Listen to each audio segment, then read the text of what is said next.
São Paulo dá novo passo para ter fundo de investimento. Tem novidade boa pra gente comentar aí sobre esse assunto. Vamos falar também sobre time aí europeu, ou melhor, times europeus aí interessados em joia do São Paulo. Vamos falar sobre isso e várias outras notícias do São Paulo. Certo, rapaziada? Vamos embora aí, sexta-feira, sextou. E ontem, quinta-feira, tivemos aí o Peñarol, né, cara, empatou com o Flamengo 0x0 e se classificou para a semifinal da Libertadores. E eu fiquei mais puto, mais triste ainda depois que eu vi o Peñarol se classificando. Por quê, cara? Por quê, cara?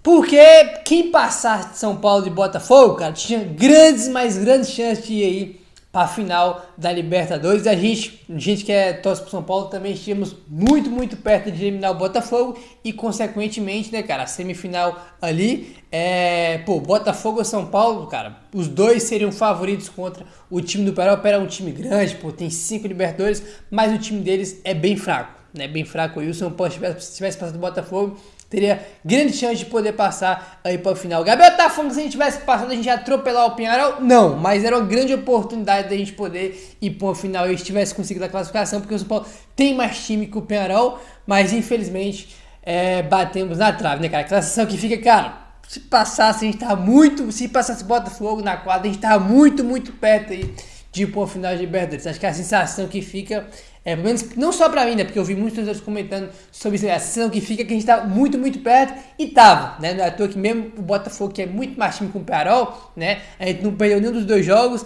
e acabamos caindo aí nos pênaltis, mas, cara, foi muito erro, né, cara, foi muito erro aí contra o Botafogo, né, cara, o cara perdeu o gol no Newton Santos, ontem na quarta-feira a gente deu o gol pro Botafogo, o Lucas perdeu o pênalti, o Caleri perdeu o gol na cara, vai pros pênaltis, a gente falha também nos pênaltis. É muito erro pra um jogo só, né, cara?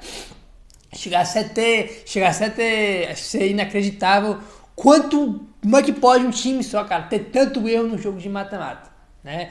E mesmo assim, cara, o São Paulo foi pros pênaltis ainda, né? Não perdeu, foi empate os dois jogos.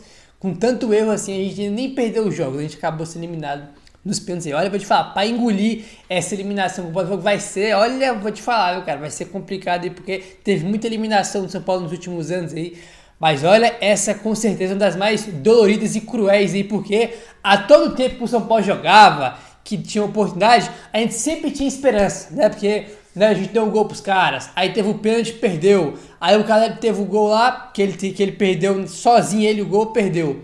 Depois, o cara empata, puta que pariu, vamos pros pênaltis. Aí pros pênaltis, os caras vão lá e falham aí de novo, né, cara? Olha, vai ser complicado, vai demorar pra gente esquecer essa eliminação aí contra o time do Botafogo, porque a sensação que fica é essa, cara. Se a gente passasse do Botafogo, coisa que a gente teve perto de passar, né, porque a gente teve oportunidades pra isso, quem passasse aí estaria muito perto da final. E o Botafogo, cara, Botafogo perdeu pro Peñarol, aí só tem uma chance, só um cenário que existe pro Botafogo perder pro Peñarol.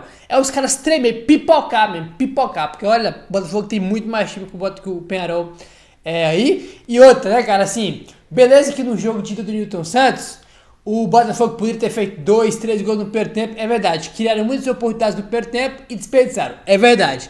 Mas no jogo de quarta-feira no Morumbi, cara, passou a eliminação mais por erros do São Paulo do que méritos do Botafogo. Como eu acabei de falar, cara, quem teve oportunidade de gol e desperdiçou? Qual foi o time que teve chance, que criou chance e desperdiçou a chance? Foi o São Paulo. Quem que foi que deu o gol para o adversário? O único gol que o Botafogo fez, quem que deu o gol para o Botafogo? Foi o São Paulo, com erros do São Paulo. Né? Então passou mais por erros do São Paulo do que por méritos do Botafogo. Não foi que o Botafogo chegou aqui e atropelou o São Paulo, meteu 3x0 e se classificou, não. Passou tudo mais pelos erros do São Paulo. Não querendo tirar o mérito do Botafogo, mas é um fato, cara. Quem teve chance de pensar foi o São Paulo e quem deu o gol para o adversário foi o São Paulo. Isso é um fato, não tem como tirar.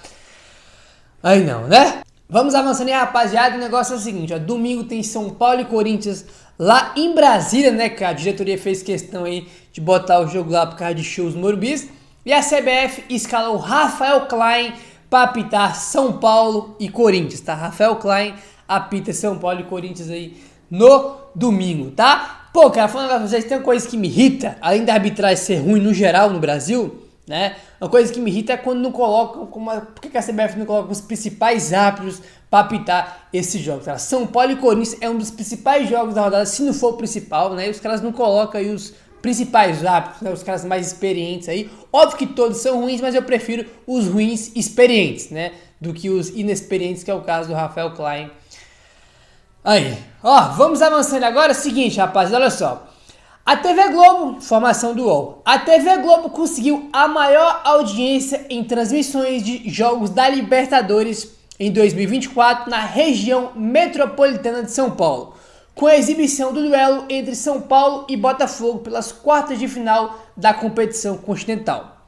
O Botafogo avançou, né, para a semifinal aí, como todo mundo já sabe. O jogo teve média de 24 pontos em São Paulo.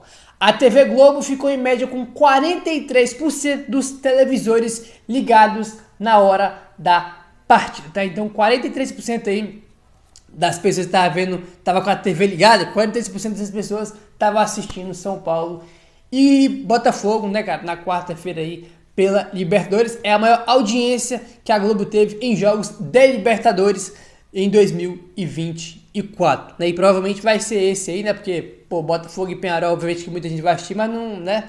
Não vai ter aquela audiência como teve o São Paulo aí, por exemplo, né? Mas enfim, tá aí, Globo batendo recorde de audiência aí nessa edição da Libertadores em 2024, certo? Ó, rapaz, é o seguinte, tem muita coisa que a gente comentou aí depois dessa eliminação de São Paulo, e uma das mais importantes aí é a questão de uma reformulação que o São Paulo necessita, né? E não é só porque o São Paulo perdeu, porque foi eliminado, não. A gente naturalmente já precisava de uma reformulação, porque tem muito jogador que já está há muito tempo no São Paulo. Vou repetir, dos 11 jogadores titulares do São Paulo, 8 têm mais de 30 anos, né? E o futebol exige muita intensidade, muita força física, e a gente precisa dessa reformulação aí. A gente foi eliminado pelo Botafogo, mas você via que a diferença física dos dois times era muito grande, né, cara? Nosso time era bem mais velho em relação ao Botafogo aí, que além de ser mais forte fisicamente, os jogadores do Botafogo são muito mais jovens aí, na grande maioria deles, em relação aos jogadores do São Paulo. O blog do São Paulo, né, o Zanqueta fez uma matéria aqui no blog do São Paulo, sobre o Rafinha, que eu acho que é um dos pilares aí dessa reformulação do São Paulo. Ele postou aqui fez uma matéria aqui sobre isso, ó. Rafinha foi importantíssimo, crucial, líder e alegrou e marcou as campanhas dos títulos em 2023 e 2024, da Copa do Brasil e da Supercopa do Brasil. Foi espetacular e todo mundo achou excelente que ele continuasse, por tudo que agregava como profissional. Chegou a ter uma comoção no fim do ano passado. Rafinha já havia avisado que sentia dores e que não conseguia mais exercer com tranquilidade movimentos e competir como ele gostaria. Mas o momento, o clima, a fase e o ambiente fizeram o contexto e o clamor conduzirem a uma renovação por mais um ano. Porém, o cenário foi o que ele mesmo avisava, de dor, de muitas limitações impostas pela idade e física, de alguém que tem 39 anos e é um lateral. Né, cara, isso aqui é muito importante, cara. Ele tem 39 anos e é lateral. Aí o Zanqueta bota aqui, ó. Na opinião do autor, há um carinho pelo Rafinha, não há nenhum mal-estar ou perseguição. Até por isso, para que ele não seja prolongado um momento de ruptura e quebra de coisas positivas, chegou a hora. Se ele mesmo falou em continuar mais um pouco, isso tem que ficar claro, o ciclo dele acabou na eliminação contra o Botafogo. Acabou quando ele preferiu brigar com o Marçal, no momento que poderíamos até virar o jogo e esfriou o jogo a favor do Botafogo. Cara, isso aqui foi inacreditável, mano. Cara, inacreditável o que o Rafinha fez, velho. Ele já tem 39 anos, tá? Eu concordo com essa matéria do Zanqueta. Eu, gosto pra cacete do Rafinha. Líder, foi importantíssimo na conquista da Copa do Brasil ano passado. Esse ano quis jogar a Supercopa, mesmo machucado, foi lá porque ele queria jogar. Mas, cara, ele tem 39 anos, ele não consegue mais agregar além da liderança, né? A gente já comentou 1 milhão de vezes, cara. Ontem, toda hora que o Lucas pegava a bola no lado direito, cadê o lateral direito para ajudar o Lucas, para dar um passe de profundidade, para fazer um 2, fazer uma tabela? Cadê? Não tinha, porque o Rafinha não é mais lateral, ele virou um zagueiro, basicamente, né? Ele tem 39 anos e o limite, cara, pô, o que ele fez na quarta-feira é inacreditável. Inclusive, para quem não viu, o Marçal, que foi quem estava envolvido na confusão lá, ele deu uma entrevista, ele falou: o Rafinha esfriou o jogo pra gente e atrapalhou o São Paulo. Frase do Marçal, tá? O Marçal falou isso E, cara, quando tu vê que o adversário fala um negócio desse, é que tu vê quão absurdo foi o que o Rafinha fez, né, cara? A gente faz a porra do gol, o estádio vem abaixo, porra, vamos virar essa porra no tempo, vamos ganhar, vamos virar o jogo e se classificar no tempo normal. Tudo a favor da gente, Botafogo fazendo cera e querendo pênalti, e o Rafinha vai lá arrumar confusão com o Marçal. Cara, é inacreditável, cara. É inacreditável o que o Rafinha fez aí e mostra que não dá mais pra ele. Sinceramente, não dá mais pra ele não. Muito obrigado, porra, tem um carinho gigantesco aí por ele, zero perseguição, pô, zero puto com ele aí, né, tirando a parte que ele foi arrumar confusão com o Marçal quando a gente viu o nosso melhor momento do jogo, mas não dá, ele tem 39 anos aí, como ele mesmo falou, já tá na reta final da carreira dele, aí pode trabalhar no São Paulo com outra função, mas como jogador, ano que vem a gente não pode mais ter o Rafinha como lateral, essa é a verdade, infelizmente, não é uma pena porque eu queria que ele levantasse muitos títulos pelo São Paulo, eu queria que ele levantasse a Taça da Libertadores esse ano, mas infelizmente não dá mais, né? A verdade aí é essa, tá bom? Olha aí, rapaziada, informação aí do Felipe Silva do UOL. O Everton da Inglaterra e o PSV da Holanda estão monitorando a situação do atacante Henrique Carmo do São Paulo. O jovem de 17 anos tem contrato até o fim de 2025. O contrato dele tá acabando, hein, cara? Só tem até 2025 aí o contrato dele. Já comentamos sobre isso, o São Paulo já está conversando para renovar o contrato dele aí, mas tem que esperar ele completar 18 anos para o São Paulo conseguir fazer essa renovação aí dele. Já teve informação do próprio UOL que o Bayern de Munique era um time que estava muito interessado nele, né? Agora o Everton, o PSV aí. E São Paulo, vamos resolver logo esse negócio para renovar o contrato dele, cara. Perder ele aí de graça, ainda mais que é um jogador que tem mercado aí, muito time interessado nele, um jogador muito jovem, muito promissor, tem que renovar o contrato dele aí, para não correr o risco de perder de graça, como já perdemos vários aí nos últimos anos, né? Bom, vamos avançando agora, rapaziada. Tá aí a informação do André Hernão. O São Paulo votará na próxima quarta-feira, dia 2, o plano de reestruturação financeira para abater as dívidas do clube, que atualmente gira em torno de 700 milhões de reais. O tricolor planeja reduzir consideravelmente a dívida nos próximos 5 anos.